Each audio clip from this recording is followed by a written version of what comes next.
Hello friends, welcome to my YouTube channel. पिछले video में हमने नेट के पाठ्यक्रम में संकलित इकाई 7 की कहानी परिंदे का कथावाचन किया था। अगर आपने उस वीडियो को नहीं देखा तो नीचे डिस्क्रिप्शन में उस वीडियो का लिंक दिया है, आप आसानी से वो वीडियो देख सकते हैं। आज के इस वीडियो में हम परिंदे कहानी के परीक्षा उपयोगी महत्वपूर्ण बिंदुओं पर चर्चा करेंगे। तो आइए देखते हैं इस कहानी के महत्वपूर्ण बिंदुओं को।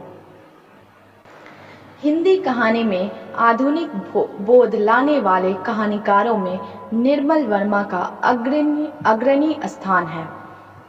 इनकी कृतियां कहानी संग्रह परिंदे, जलती झाड़ी, पिछली गर्मियों में, उपन्यास में वे दिन, लालटेन की छत, एक चिथरा सुख, रात का रिपोर्टर, नाट्य कथा में 3 एकांत, निबंध तथा संस्मरण में चीरों पर चांदनी, शब्द और स्मृति, हर बारिश में, कला का जोखिम, ढलान से उतरते हुए।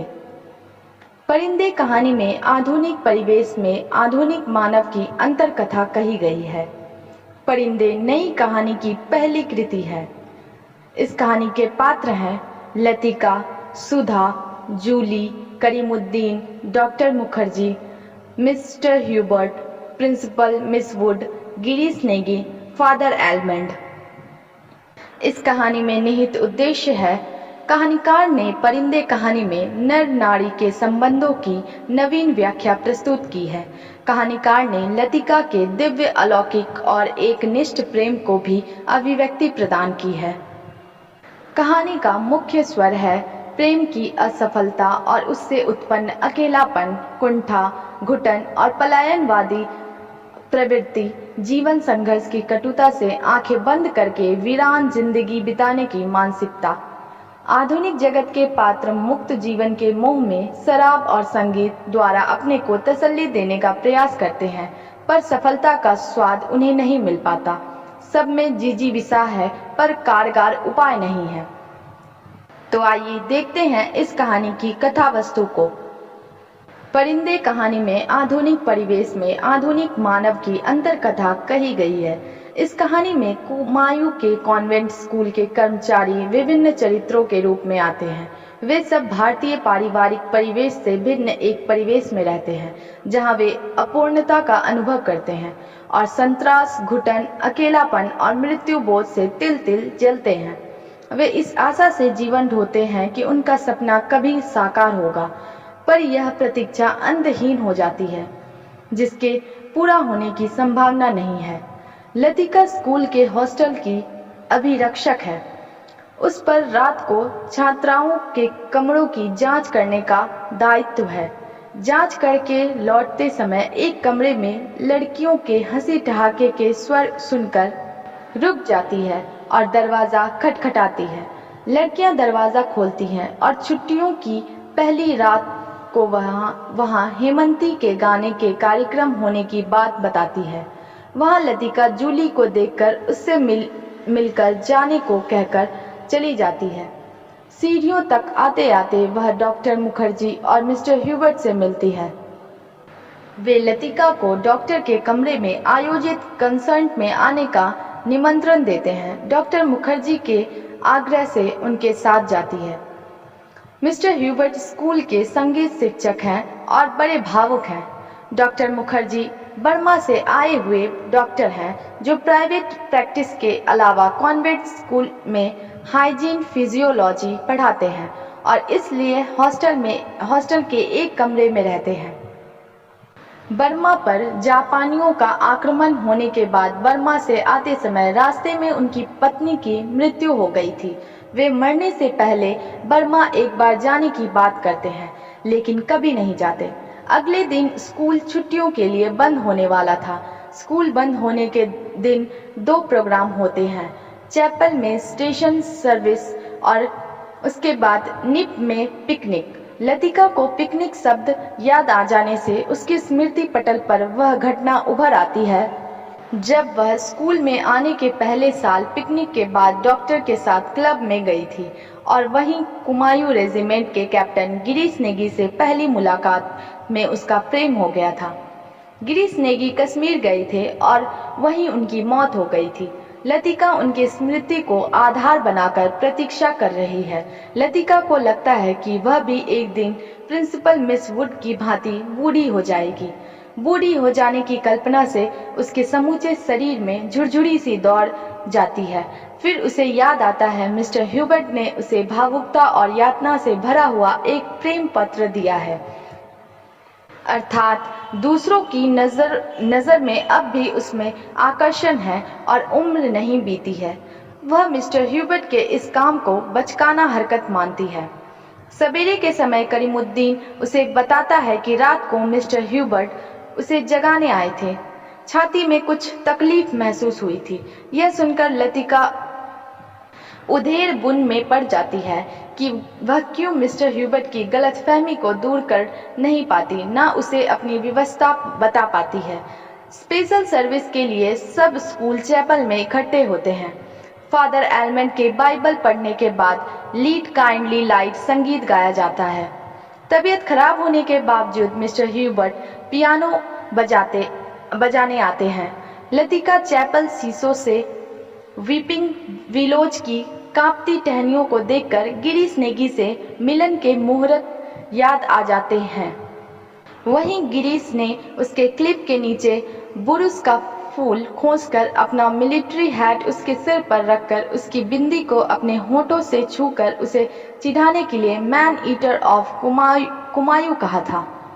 स्पेशल सर्विस समाप्त होने के बाद मिस वुड बारिश होने की आशंका से परिवर्तित कार्यक्रम के बारे में बता देती है कि मीडोज में पिकनिक का आयोजन किया जाएगा। फादर आलमैन मिस वुड से जब पता कर लेते हैं कि पिछले कई सालों से छुट्टियों में लतिका और डॉक्टर हॉस्टल में रह रहे हैं, तो यह बात फादर को अखरती है। पर प्रिंसिपल को डॉक्टर के चरित्र के बारे में कोई संदेह नहीं है और वह मानती है कि लतिका छोटी बच्ची नहीं है। मैदान में चलकर स्कूल के गेट के पास पहुंचते ही मिस्टर ह्यूबर्ट लतिका से पूछते हैं, आप छुट्टियों में कहीं जाती क्यों नहीं? लतिका कहती है कि मुझे यहाँ रहना अच्छा लगता है। मिस्टर ह्यूबर्ट को डॉक्टर ने लतिका और गिरीश नेगी के संबंध के बारे में पहले से बता दिया था। यह सुनकर मिस्टर ह्यूबर्ट को लगता है कि लतिका को प्रेम पत्र लिखना उसकी गलती थी। इस एकांत का मौका पाकर वे लतिका से कहते हैं, उस पत्र के लिए मैं लज्जित हूँ, आप उसे वापस लौटा दें। लतिका कोई उत्तर दे नहीं पाती। लंच समाप्त होने के बाद लतिका जूली से मिलती है।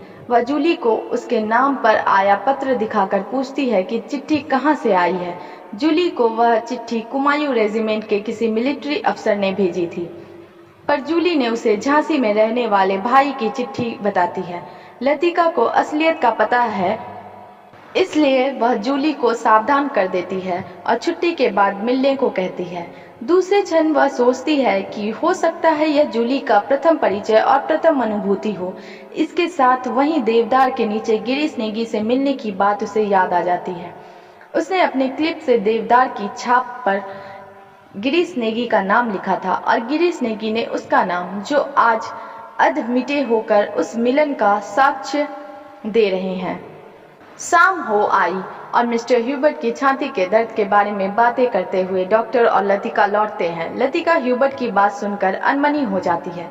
वे देखते हैं कि पहाड़ छोड़कर पक्षियों का एक झुंड उड़ता हुआ आ रहा है। वे बर्फ के दिनों की प्रतीक्षा करते हैं। बर्फ गिरने से पहले मैदानी क्षेत्र में उड़ जाएंगे, पर डॉक्टर मिस्टर ह्यूबर्ट और उसकी प्रतीक्षा का कोई अंत नहीं है। कुछ देर बाद क्लब की बार से नशे में चूर मिस्टर ह्यूबर्ट को सहारा देकर डॉक्टर लाते हैं। लतिका लैंप लेकर उनके साथ जाती है।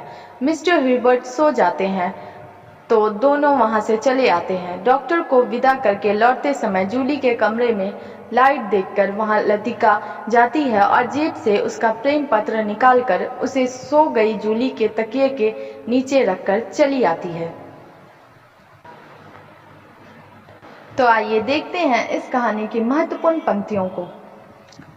उसी क्षण पियानो पर सोपा का नॉकटर्न ह्यूबर्ट की उंगलियों के नीचे से फिसलता हुआ धीरे धीरे छत के अंधेरे में घुलने लगा, मानो जल पर कोमल स्वप्निल उर्मियों भंवरों का झिलमिलाता जाल बुनती हुई दूर दूर किनारों तक फैलती जा रही हो। लतिका को लगा कि जैसे कहीं बहुत दूर बर्फ की चोटियों से परिंदों के झुंड नीचे अनजान देशों की ओर उड़े जा रहे हैं। इन दिनों अक्सर उसने अपने कमरे की खिड़की से उन्हें देखा है। धागे में बंधे चमकीले लट्टुओं की तरह वे एक लंबी टेढ़ी मेढ़ी कतार में उड़े जाते हैं, पहाड़ों की सुनसान नीरवता से परे उन विचित्र शहरों की ओर जहां शायद वह कभी नहीं जाएगी। उसी क्षण मिस्टर ह्यूबर्ट की उंगलियों के नीचे से निकलकर धीरे धीरे छत के अंधकार में विलीन होने लगा। वहां सर्वत्र अंधकार व्याप्त था और संगीत की मधुर धुन सारे वातावरण में इस प्रकार से व्याप्त हो रही थी जैसे मानो जल में कोमल सुनहरी स्वप्नों की भांति मधुर एवं आकर्षक लहरों का झिलमिलाता जाल बुनती हुई दूर दूर किनारों तक फैल जाती है। ठीक इसी प्रकार रात्रि के गहन अंधकार में संगीत की मधुर धुन दूर दूर तक फैल रही थी। लतिका को इस मधुर धुन से ऐसा एहसास हुआ कि जैसे परिंदे उड़ उड़कर अपने अपने देशों को लौट रहे हैं, जैसे भयंकर शीत ऋतु आने पर या बर्फ पड़ने पर परिंदे या पक्षी वहां से उड़कर मैदानी इलाकों में आ जाते हैं और सर्दी बीत जाने पर वे वापस अपने स्थल पर वापस आ जाते हैं। इसी प्रकार सर्दी आने पर स्कूल बंद हो जाता है और छात्रावास खाली हो जाता है तथा विद्यार्थी अपने अपने जगह को लौट जाते हैं और सर्दियां समाप्त होने पर वे वापस लौट आते हैं। इन्हीं दिनों लतिका ने अक्सर अपने कमरे की उन्हीं परिंदों को आकाश में उड़ते हुए तथा अपने गंतव्य स्थल की ओर जाते हुए देखा था। वे आकाश में उड़ते धागे से बंधे हुए चमकीले लट्टों की तरह एक लंबी टेढ़ी मेढ़ी कतार में उड़ते चले जाते हैं। आकाश में उड़ते हुए ये चमकीले लट्टुओं की भांति अत्यंत आकर्षक व सुंदर लगते हैं। ये अत्यंत सुंदर व आकर्षक पक्षी पहाड़ों की सुनसान नीरवता का परित्याग करके उन विचित्र शहरों की ओर जाते हैं जहां लतिका कभी भी नहीं जाएगी। लतिका को लगा कि जो वह याद करती है वही भूलना चाहती है, लेकिन जब सचमुच भूलने लगती है तब उसे भय लगता है कि जैसे कोई उसकी किसी चीज को उसके हाथों से छीन लिए जा रहा है, ऐसा कुछ जो सदा के लिए खो जाएगा। बचपन में जब कभी वह अपने किसी खिलौने को खो देती थी तो वह गुमसुम सी होकर सोचा करती थी, कहाँ रख दिया मैंने। जब बहुत दौड़ धूप करने पर खिलौना मिल जाता तो वह बहाना करती कि अभी उसे खोज ही रही है, कि वह अभी मिला नहीं है। जिस स्थान पर खिलौना रखा होता जानबूझकर उसे छोड़कर घर के दूसरे कोने में उसे खोजने का उपक्रम करती, तब खोई हुई चीज याद रहती, इसलिए भूलने का भय नहीं रहता था। लतिका को ऐसे लगा कि जो वह याद करती है उसे वह भूलना भी चाहती है, अर्थात वह हमेशा गिरीश की मधुर स्मृतियों में खोई रहती है और वे मधुर स्मृतियां उसे कचोटती है, पीड़ा देती है, इसलिए वह उन स्मृतियों को भूलना चाहती है। परंतु जब वह सचमुच भूलने लगती है तो उसे डर लगने लगता है कि कहीं कोई उसकी किसी मधुर वस्तु को उसके हाथों से छीनने जा रहा है। उसे ऐसा लगता है कि मानो उसके जीवन की अनमोल धरोहर या अनमोल वस्तु है गिरीश की मधुर स्मृतियां, जिन्हें जीवन भर संजो कर रखना चाहती है। परंतु जब वह भूलना चाहती है तो ऐसा लगता है कि उसकी मधुर वस्तु उसके हाथों से छीनती जा रही है। बचपन में जब कभी उसका खिलौना गुम हो जाया करता था तो वह गुमसुम सी होकर सोचा करती थी कि मैंने खिलौना कहाँ रख दिया, परंतु बहुत प्रयास करने पर खोजने के बाद भी वह यह बहाना किया करती थी कि वह अभी भी खिलौना ढूंढ रही है। जिस स्थान पर खिलौना रखा होता था उस स्थान से अलग हटकर घर के दूसरे कोनों में उसको ढूंढा जाता था। इससे खोई हुई चीज याद रहती थी और उसका स्थान भी याद रहता था कि यहाँ वह अमुक चीज रखी हुई थी। लेकिन अब तो परिस्थितियां बिल्कुल विपरीत है। यथा अब तो ना वह चीज मेजर गिरीश ने मिली है और भूल जाने का भी डर यथावत बना हुआ है। वह स्पष्ट करती है कि अब जीवन भर गिरीश नहीं मिलेगा, क्योंकि संसार में उसका मिलन असंभव है। यदि उन मधुर स्मृतियों को भूल जाने का उपक्रम करती हूँ तो वास्तव में उनकी स्मृतियों को उनको भुला जाऊंगी और शायद फिर दोबारा याद न आए। शायद, कौन जाने, शायद जूली का यह प्रथम परिचय हो उस अनुभूति से जिसे कोई भी लड़की बड़े चाव से संजोकर संभाल कर अपने में छिपाए रहती है। एक अनिर्वचनीय सुख जो पीड़ा लिए है, पीड़ा और सुख को डुबोती हुई उमड़ते ज्वार की खुमारी जो दोनों को अपने में समा लेती है। एक दर्द जो आनंद से उपजा है और पीड़ा देता है। लतिका चिंतन करती है कि हो सकता है कि जूली का यह प्रथम प्रेम हो। प्रथम प्रेम की जीवन में बड़ी महत्ता होती है, क्योंकि प्रेम की पहली अनुभूति को प्रत्येक लड़की अपने हृदय में अनमोल निधियां धरोहर के समान संजो कर रखती है तथा हमेशा उसकी मधुर स्मृतियों में खोई रहती है। वह अपने प्रथम प्रेम को भुला नहीं पाती और ना ही किसी के समक्ष व्यक्त कर पाती है। इसलिए जूली का यदि यह पहला प्यार होगा तो उसकी अनुभूति उसे आनंदित करेगी, अतः उसका पत्र उसको दे देना चाहिए। इस पहले प्यार में सुख दुख का अद्भुत समन्वय रहता है, जिसको वाणी के माध्यम से व्यक्त नहीं किया जा सकता। प्रेम की मधुर स्मृतियां उसको आनंदित करती है और वियोग पीड़ा कष्ट पहुंचाता है, अतः उसके हृदय में सुख दुख का अद्भुत समन्वय रहता है। उस सुख या दुख को केवल अनुभव किया जा सकता है तथा ईश्वर की भांति शब्दों द्वारा व्यक्त नहीं किया जा सकता। यौवन की मादकता नशा में सुख और दुख दोनों ही डूब जाते हैं। प्रथम प्रेम से एक ऐसी अनूठी अनुभूति उत्पन्न होती है जो कि मधुर पीड़ा को विकसित करती है। प्रेमी की मधुर स्मृतियों में खोए रहने से तो लड़की को आनंद की अनुभूति होती है, परंतु वियोग के कारण पीड़ा की अनुभूति होती है। अतः पहले प्यार से सुख और दुख दोनों का परिचय होता है। दोपहर की उस घड़ी में मीडोज अलसाया ऊँघता सा जान पड़ता था। हवा का कोई भूला भटका झोंका चीर के पत्ते खरखरा उठते थे। कभी कोई पक्षी अपनी सुस्ती मिटाने झाड़ियों से उड़कर नाले के किनारे बैठ जाता था, पानी में सिर डुबोता था, फिर उबकर हवा में दो चार निरुद्देश चक्कर काटकर दोबारा झाड़ियों में दुबक जाता था।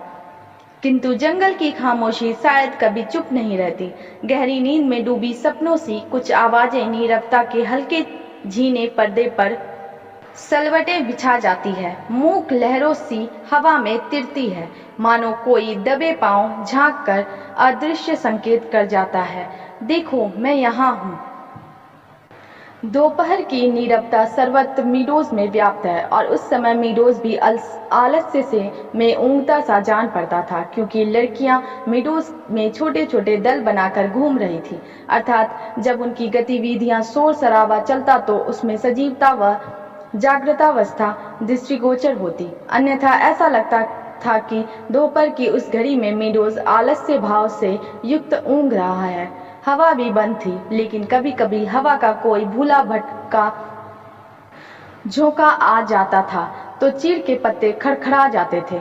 बीच बीच में कभी कोई पक्षी अपने आलस्य भाव को दूर करने के लिए उड़कर झाड़ियों से निकलकर नाले के ऊपर आकर बैठ जाता था और पानी में सिर डुबोता और फिर उबकर हवा में दो चार चक्कर बेकार में काटकर पुनः उन्हीं झाड़ियों में जाकर दुबक जाता। किंतु जंगल में सर्वत्र नीरवता व्याप्त नहीं रहती, क्योंकि कोई न कोई आवाज वहां से आती रहती है। वहां कीड़े मकोड़े या झिंगुड़ों की आवाज नीरवता को भंग करती रहती है। जिस प्रकार से सपने में डूबा हुआ व्यक्ति कभी भी चुप या पूर्णतः मौन नहीं रहता और सपने में कुछ आवाजों का मौन लहरें तैरती रहती है, ठीक इसी प्रकार रहस्यमय पैरों की आहट किए बिना आकर नियति का संकेत कर जाता है। इस प्रकार कहानीकार प्रकृति के रहस्यात्मक संकेत को अभिव्यक्त करता है। मीडोज पगडंडियों, पत्तों, छायाओं से घिरा छोटा सा द्वीप मानो कोई घोंसला दो हरी घाटियों के बीच दबा हो। भीतर घुसते ही पिकनिक के काले आग से झुलसे हुए पत्थर, अधजली टहनियां, बैठने के लिए बिछाए गए पुराने अखबारों के टुकड़े इधर उधर बिखरे हुए दिखाई दे जाते हैं। अक्सर टूरिस्ट पिकनिक के लिए यहाँ आते हैं। मीडोज को बीच में काटता हुआ टेढ़ा मेढ़ा बरसाती नाला बहता है, जो दूर से धूप में चमकता हुआ सफेद रिबन सा दिखाई देता है। मीडोज में पर्यटकों के आने जाने से घास में अनेक पगडंडियां बन गई है। छायादार पेड़ों की छाया मीडोज में सर्वत्र फैली हुई है। छायादार पेड़ों के पत्ते सूख कर नीचे झड़ गए हैं और भूमि पर सर्वत्र बिखरे पड़े हैं। मीडोज नामक भूखंड, जो कि छायादार पेड़ों और हरियाली से युक्त एक द्वीप की भांति सुशोभित हो रहा था, इस प्रकार शोभा दे रहा था मानो कोई घोंसला दोहरी घाटियों के बीच आकर दब गया है। मीडोज नामक पर्यटक स्थल पर अंदर प्रवेश करते ही आग में झुलसे हुए काले पत्थर सुशोभित होते हैं, क्योंकि पर्यटक आकर आग जलाते हैं और जिसके कारण ये पत्थर काले पड़ गए हैं। चारों ओर आधी जली हुई लकड़ियां, टहनियां और बैठने के लिए बिछाए गए पुराने अखबारों के टुकड़े सर्वत्र मीडोज में बिखरे पड़े हैं। यहाँ पर्यटक आकर मीडोज के सर्वत्र गंदगी फैला देते हैं। पर्यटक यहाँ पिकनिक हेतु आते रहते हैं, जिसके कारण यहाँ चारों ओर अखबारों के टुकड़े, अधजली लकड़ियां आदि बिखरी पड़ी है। मीडोज के ठीक बीच में एक बरसाती नाला बहता है, जो मीडोज के दो भागों में बांटता है। टेढ़ा मेढ़ा होने के कारण तथा जलयुक्त होने के कारण दूर से देखने पर ऐसा लगता था कि मानो दूर से कोई सफेद रिबन चमक रहा हो। इस प्रकार निर्मल वर्मा जी ने मीडोज नामक पर्यटक स्थल के प्राकृतिक सौंदर्य के पर्यटकों के कारण फैली गंदगी का वर्णन किया है। कभी कभी मैं सोचता हूँ, मिस लतिका, किसी चीज को ना जानना यदि गलत है तो जानबूझकर ना भूल पाना, हमेशा जोंक की तरह उससे चिपटे रहना, यह भी गलत है। बर्मा से आते हुए मेरी पत्नी की मृत्यु हुई थी। मुझे अपनी जिंदगी बेकार सी लगी थी। आज इस बात को अरसा गुजर गया और जैसा आप देखती हैं मैं जी रहा हूँ। उम्मीद है कि काफी अरसा हो और जीऊंगा।